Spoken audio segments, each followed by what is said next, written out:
दोस्तों आज के इस वीडियो में हम बात करेंगे फूल गोभी की खेती के बारे में। फूल गोभी की खेती करने वाले किसान भाइयों के सामने तीन समस्याएं सबसे ज़्यादा देखी जाती हैं और ये तीनों ही समस्याएं काफ़ी गंभीर समस्या हैं। यानी कि ना ही तो इनकी वजह से फूल की अच्छी क्वालिटी मिल पाती है, जिसकी वजह से अच्छे मंडी भाव हमें नहीं मिल पाते हैं, और कई बार तो ऐसा भी देखा जाता है कि फूल की क्वालिटी इतनी ख़राब हो जाती है कि मंडियों में उसको ले जाया नहीं जाता, यानी कि काट के फेंकना ही पड़ता है, इतनी ज़्यादा ख़राब हो जाती है। यानी कि फूलों का फट जाना, हार्वेस्टिंग से पहले ही फूलों का फट जाना, इस तरह की जो समस्या आती है वो बहुत ज़्यादा देखी जाती है। दूसरी जो समस्या होती है वो होती है फूलों का पीला हो जाना, और तीसरी जो समस्या होती है वो होती है फूलों का साइज नहीं बढ़ पाना। ये तीनों समस्याएं काफ़ी गंभीर समस्या है। हालांकि जो फूलों का फटना या फूलों का पीला हो जाना, ये जो समस्या है ये काफ़ी गंभीर समस्या है। इसकी वजह से क्या होता है, अगर आपको इस तरह की समस्या अगर आपके प्लॉट में आ जाती है तो आपको हार्वेस्टिंग भी करनी पड़ेगी और फूल की कीमत भी आपको कुछ भी नहीं मिलेगी, यानी कि टोटली आपको काट के फेंकना पड़ेगा। मार्केट में 1 रुपया भी आपको उस फूल का नहीं मिल पाएगा। तो दोस्तों, फूल गोभी की फसल में फूलों का फटना या फूलों का पीला हो जाना, इसका कारण क्या होता है? ये समस्या आती क्यों है हमारी फसल में? क्या हमारी कोई कमी की वजह से ऐसा होता है, या फिर कुछ वैरायटियों की कमी की वजह से ऐसा होता है, या फिर कोई और कारण होता है, कोई खाद्य उर्वरक या माइक्रो न्यूट्रिएंट्स की कमी के कारण ऐसा हो सकता है? कंप्लीट जानकारियां आज के इस वीडियो में आपको मिलने वाली हैं कि कौन कौन से कारण होते हैं, किन कारणों से ऐसी समस्या आपको देखने को मिलती है, कौन कौन से खाद्य उर्वरक आपको डालने होते हैं।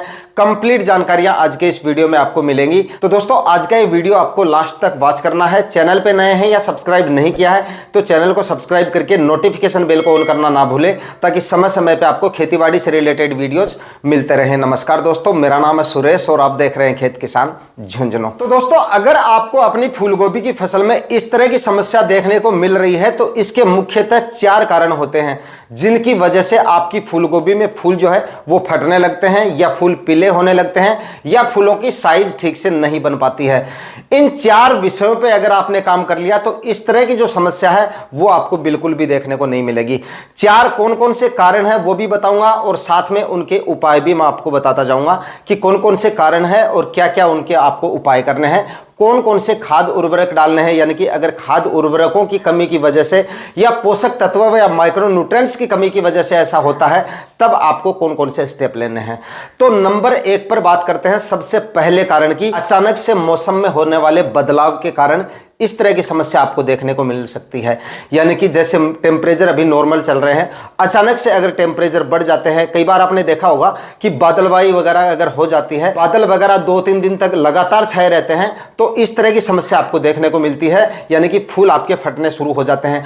आप देखते हैं कि फूलगोभी 2-3 दिन बाद हार्वेस्टिंग आने वाली है, उस कंडीशन में क्या होता है, अचानक से आपको दिखेगा कि आपकी फूलगोभी की फसल पूरी तरह से हार्वेस्टिंग पे आ गई है, पूरी फसल एक साथ आपको देखने को मिलेगी इस तरह की। यानी ये समस्या तब आती है जब आपकी फूलगोभी फूल की अवस्था में होती है, या हार्वेस्टिंग पे आने वाली होती है, या हार्वेस्टिंग उसकी चल रही होती है। ऐसी कंडीशन में अगर तापमान में उतार चढ़ाव आ जाता है, तब आपके फूलों में इस तरह की समस्या आपको देखने को मिल सकती है। यानी कि एक फूल को देखकर आपको ऐसा लगेगा कि ये फूल जो है 3-4 दिन बाद हार्वेस्टिंग आने वाला है, लेकिन इस तरह की समस्या जब बनती है तो आपको उसी दिन या अगले ही दिन उस फूल की हार्वेस्टिंग करनी पड़ सकती है।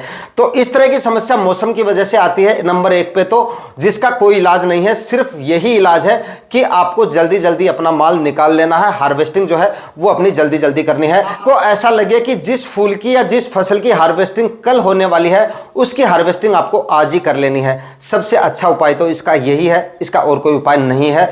इस कारण का 4 कारण मैंने बताया, सिर्फ एक कारण यहां पे बताया है मैंने, जो मौसम की वजह से होता है, जिसका कारण मैंने आपको बता दिया।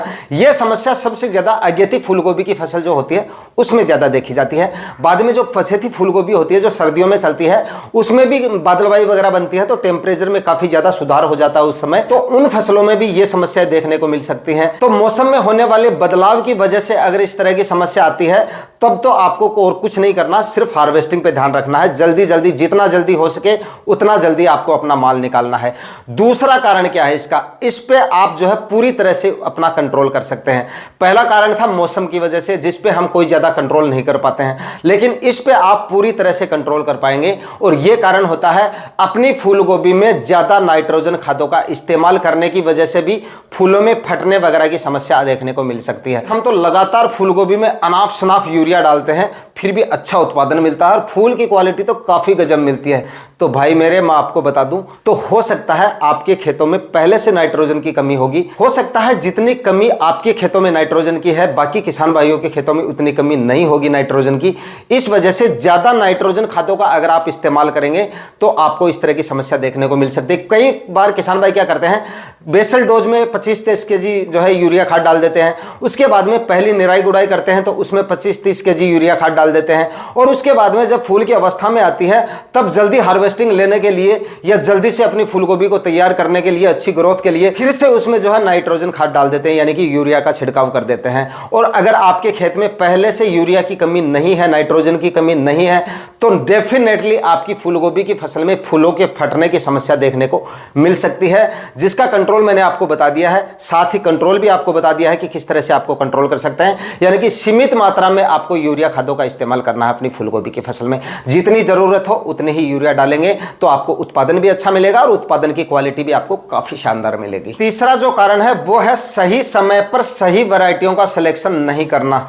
यानी कि अगर जो नए किसान भाई होते हैं, पहली बार फूलगोभी वगैरह लगाते हैं, उनके सामने क्या आती है समस्या जो होती है, वो वैरायटियों की समस्या काफ़ी ज़्यादा होती है। उनको पता ही नहीं होता, यूट्यूब पे वीडियो देख लेते हैं, जो वैरायटियाँ यूट्यूब पे बताई जाती है उन्हीं वैरायटियों का सिलेक्शन कर लेते हैं, वीडियो पूरा देखते नहीं है, पता उनको चल नहीं पाता है कि कौन सी वैरायटी कौन से महीने के लिए बताई गई है। तो उस वजह से भी ये समस्या जो है वो ज़्यादा देखी जाती है। यानी कि अगर आप फूलगोभी की अगेती खेती कर रहे हैं और आपने पछेती वैरायटियाँ लगा ली तो इस तरह की समस्या आपको देखने को मिल सकती है। या फिर अगर आप फूलगोभी की पछेती खेती कर रहे हैं और अगेती वैरायटियाँ उठा के ले आए, उनका आपने नर्सरी डाल लिया और प्लांटेशन कर दिया, तब भी आपको इस तरह की समस्या आ सकती है। कहने का मतलब है कि सही समय पर फूलगोभी की सीजन के हिसाब से सही समय पर सही वैरायटियों का सिलेक्शन अगर आप नहीं करते हैं तब भी आपको इस तरह की समस्या देखने को मिल सकती है। तो जब भी आप फूलगोभी की खेती करें सही समय पर सही वैरायटियों का सिलेक्शन करें। अगर आप अगस्त में खेती कर रहे हैं तो अगस्त में लगाई जाने वाली वैरायटियों का सिलेक्शन करें, सितंबर में इसकी खेती कर रहे हैं तो सितंबर में लगाई जाने वाली वैरायटियों का सिलेक्शन करें, और अगर आप मई जून में इसकी खेती कर रहे हैं तो मई जून में लगने वाली अगेती वैरायटियों का आप सिलेक्शन करेंगे, तो इस तरह की समस्या आपको देखने को नहीं मिलेगी। और अब आते हैं चौथे कारण पर, जो है सबसे इंपॉर्टेंट और सबसे महत्वपूर्ण कारण, जिसकी वजह से फूलगोभी की फसल में इस तरह की समस्याएं सबसे ज्यादा देखी जाती हैं, यानी कि खाद, उर्वरक और माइक्रोन्यूट्रिएंट्स की कमी के कारण आपकी फूलगोभी के फूल जो है वो फटने शुरू हो जाते हैं, पीले होने शुरू हो जाते हैं और साइज भी उनका ठीक से नहीं बन पाता है। यानी कि दोस्तों, जिस समय पर आपकी फूलगोभी की फसल फूल की अवस्था में आती है उस समय पर अगर आपकी फूलगोभी की फसल में कैल्शियम और बोरोन की डेफिशिएंसी होगी तब आपको इस तरह की समस्या आपकी फूलगोभी की फसल में काफ़ी ज़्यादा देखने को मिल सकती है। अगर बोरोन की कमी आपकी फसल में होगी तो आपके फूलों में जो है फटने वगैरह की समस्या आ सकती है, फूलों में पीलापन आपको देखने को मिल सकता है। और अगर कैल्शियम की डेफिशिएंसी होगी तो आपके फूलों की जो साइज है वो काफ़ी छोटी रह सकती है और फूलों की क्वालिटी भी काफ़ी ज़्यादा डाउन रह सकती है। इस तरह की समस्याएं आती हैं कैल्शियम और बोरोन की कमी की वजह से। तो इसके लिए आपको क्या करना है, कैल्शियम और बोरोन का फर्टिगेशन या स्प्रे आपको अपनी फूलगोभी की फसल में फूल की अवस्था से पहले ही आपको निकाल देना है। 10-15 दिन पहले आपको ऐसा लगे कि अब फूलगोभी में फूल बनने शुरू होने वाले हैं, उससे 10 से 15 दिन पहले आप कैल्शियम और बोरोन का एक फर्टिगेशन या स्प्रे करें, और ये आप 2 बार करें। एक तो मैंने आपको बता दिया कि जब आपको फूल बनने की अवस्था दिखे उससे 10 से 15 दिन पहले आपको करना है, और उसके बाद में जब फूल बनने शुरू हो जाएं एक फर्टिगेशन या स्प्रे आपको उसके बाद में करना है। खुराक भी यहाँ पर आप नोट कर लीजिए। अगर आप कैल्शियम नाइट्रेट दे रहे हैं और अगर आपने ओपन फील्ड में यानी कि फंवारा विधि या क्यारियां बनाकर फूलगोभी की खेती कर रखी है तो 5 से 6 केजी आपको कैल्शियम लेना है, कैल्शियम नाइट्रेट लेना है। कैल्शियम नाइट्रेट 5 से 6 केजी प्रति एकड़ के हिसाब से छिड़काव विधि से डालें और सिंचाई कर दें। उसके साथ में आपको बोरोन लेना है, 500 ग्राम प्रति एकड़ के हिसाब से आपको बोरोन लेना है। इनका आप छिड़काव विधि से अपने खेत में डाल सकते हैं और सिंचाई कर सकते हैं। जिन किसान भाइयों ने फूलगोभी की खेती ड्रिप इरिगेशन की सहायता से कर रखी है, यानी कि ड्रिप इरिगेशन लगा रखी है आपने फूलगोभी में, तब आप फर्टिगेशन भी इसका कर सकते हैं। खुराक फर्टिगेशन में भी आपको सेम ही रखनी है। 5 से 6 केजी कैल्शियम नाइट्रेट लेना है और 500 ग्राम आपको बोरोन लेना है, इसका आपको फर्टिगेशन करना है। अब कुछ किसान भाई पूछेंगे कि भाई जो किसान भाई स्प्रे करना चाहे तो क्या कर सकते हैं। तो अगर आप कैल्शियम नाइट्रेट का स्प्रे स्प्रे करना चाहें तो आपको लेना है 70 से 80 ग्राम, तो प्रति 15 लीटर स्प्रे टैंक के हिसाब से जो है कैल्शियम नाइट्रेट लेना है, और 15 से 20 ग्राम प्रति 15 लीटर स्प्रे टैंक के हिसाब से आपको बोरोन लेना है और स्प्रे निकाल देना है। और यहां पर आप कैल्शियम, जो चिलीटेड कैल्शियम आता है 11% में कैल्शियम आता है, वो भी आप ले सकते हैं। उसका आपको जो खुराक रखना है वो रखना है 20 से 25 ml प्रति 15 लीटर स्प्रे टैंक के हिसाब से। बोरोन भी आप साथ में ले सकते हैं, उसके साथ में भी बोरोन की जो खुराक है वो आपको मैंने बताई थी 15 से 20 ग्राम प्रति 15 लीटर स्प्रे टैंक के हिसाब से आपको बोरोन का स्प्रे निकालना है। तो दोस्तों फाइनली आपकी फूलगोभी की फसल में बोरोन और कैल्शियम की वजह से अगर फूलों की साइज या फूल खराब हो रहे हैं, फट रहे हैं, इस तरह की समस्या अगर आपको देखने को मिल रही है तो आप बताए गए समय के अनुसार फूलगोभी की फसल में कैल्शियम और बोरोन का फर्टिगेशन या स्प्रे करें। इस तरह की समस्या आपको फूलगोभी की फसल में देखने को नहीं मिलेगी। मैंने 4 कारण यहां पे बताए हैं, जिनमें से एक कारण जो मौसम की वजह से बताया था उस पे तो हम ज्यादा कंट्रोल नहीं कर पाते हैं, लेकिन जो 3 कारण यहां पे मैंने आपको बताए हैं उन तीनों कारणों पे अगर हम ठीक से काम करते हैं तो अपनी फूलगोभी की फसल को खराब होने से काफी हद तक बचा सकते हैं, और उसके बाद में फूल की क्वालिटी जो है वो भी आपको काफी शानदार मिलेगी। ये सारे काम अगर आप कर लेंगे, यानी कि नाइट्रोजन आपने अगर सीमित मात्रा में दी है, अच्छी वैरायटियों का सही समय पे सही वैरायटियों का सिलेक्शन किया है, और अगर बोरोन और कैल्शियम की डेफिशिएंसी आपकी फूलगोभी की फसल में नहीं रही तो इसकी वजह से फूल की क्वालिटी भी आपको काफी शानदार मिलेगी, यानी कि दूध जैसा जो सफेद फूल होता है उस क्वालिटी का आपको फूल मिल जाएगा। उत्पादन भी आपको काफी शानदार मिलेगा, और इसके चलते मंडी रेट जो है वो आपको काफी शानदार मिल जाएंगे। दोस्तों एक चीज बीच में छूट गई थी, वो भी मैं आपको यहां पे बता देता हूं, क्योंकि ये बताना भी काफी जरूरी है। कई बार क्या होता है कि फूलगोभी की फसल में सुंडी का अटैक हो जाता है, तो सुंडी की वजह से भी आपके फूल की जो क्वालिटी है वो काफी ज्यादा प्रभावित हो जाती है।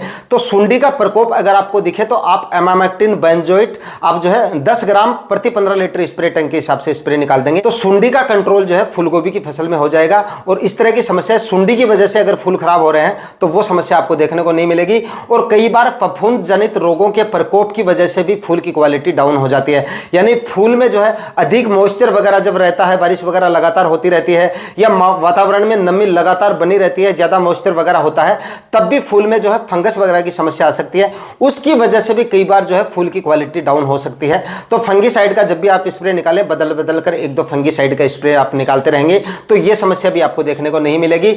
इसके लिए आप जो है नॉर्मल सा स्प्रे निकाल सकते हैं, कार्बेंडाजिम और मैनकोजेब 12 और 63% में जो यूपीएल का साफ पाउडर आता है उसका आप स्प्रे निकाल देंगे तो यह समस्या भी आपकी दूर हो जाएगी आपकी फूलगोभी की फसल में। यानी कि ये छोटे छोटे 2 कारण हैं, टॉपिक से थोड़े से अलग थे लेकिन आपको बताना जरूरी था। इस तरह की समस्या भी आ सकती है, यानी कि सुंडी और फफूंद जनित रोगों की वजह से भी फूल की क्वालिटी में थोड़ा बहुत जो है आपको इस तरह की समस्या देखने को मिल सकती है। तो फाइनली दोस्तों आज के वीडियो में इतना ही। वीडियो में दी गई जानकारियां अगर आपके लिए इंफॉर्मेटिव रही तो वीडियो को लाइक और शेयर जरूर कीजिएगा। चैनल पे नए हैं तो सब्सक्राइब जरूर कर लीजिएगा। मिलते हैं किसी और वीडियो में नए टॉपिक के साथ, तब तक के लिए जय हिंद, वंदे मातरम।